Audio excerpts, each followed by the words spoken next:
বাবা, আপনি ঠিকই বলছেন। আমার বাসায় কফি চালান দেওয়া হয়েছে।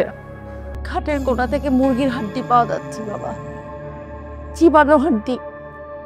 বাসায় গন্ধে থাকতে পারছি না বাবা, আপনি একটা ব্যবস্থা করে দেন বাবা। কঠিন জাদু করছে। ওই ঘরে শয়তান প্রতিষ্ঠা হয়েছে, তোর স্বামীর মহাবিপদ। আমাকে কি করতে হবে বলেন? পারবি না, তোর লজ্জা বেশি। আমি পারবো বাবা, আমাকে বলেন, আমি পারবো। তোর পেটে আমি একটা মন্ত্র লিখে দেবো। আজ রাইতে তোর স্বামী যখন ঘরে ফিরবো, স্বামীরে শক্ত করে জড়ায় ধরবি। পারবি না? পারবো। নাভির গোড়ায় থাকবে লাল সিন্দুরের চিহ্ন। সেই সিন্দুর তোর স্বামীর গায়ে লাগতেই হইব। এটা এটা কি জিনিস বাবা? একটা কথা মনে রাখবি, স্বামীর যত বড় বিপদই হোক, তার একমাত্র বড় ওষুধ হলো তার স্ত্রী। শয়তান চায় স্বামী স্ত্রীর বিচ্ছেদ। আজকে রাইতে তোরা শয়তানের ঠিক উল্টাটা করবি। স্বামীরে শক্ত করে জড়ায় ধরে রাখবি। বাকি কাজটা আমারে করতে দে। আপনি আমাদের বাসায় চলেন বাবা। না, আমি কারো বাসায় যাই না। বিছনায় শুয়ে পড়। কেন? তোর নাভিতে চাবি দিমু আমি। আজ রাইতে এই শয়তানের সাথে খেলা হবে আমার।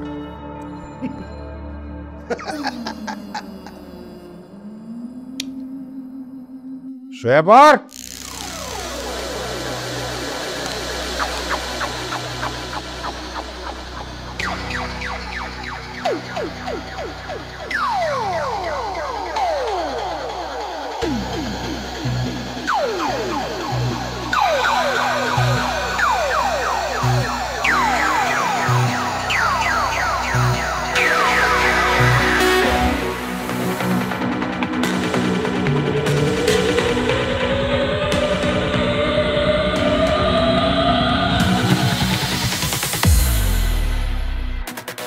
কি করছেন?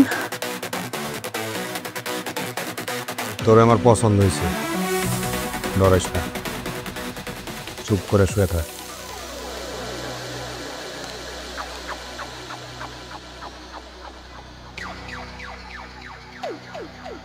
আজ রাইতে তোর হয়ে আমি শয়তানের লগে ফাইট দেব।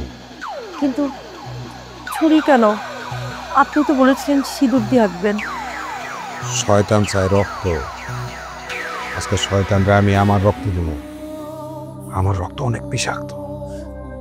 আমার রক্ত দিয়া আমি তোর নাভিতে মন্ত্র লিখে দেব। কিন্তু আপনার না সিঁদুর দিয়ে লেখার কথা? কইলাম না,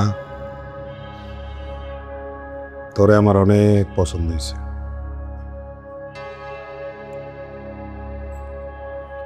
তোর জন্য একটা বড় গেম খেলবো আমি শয়তানের সাথে। আজকে রাইতে শয়তানের সাথে আমার একটা বড় গেম।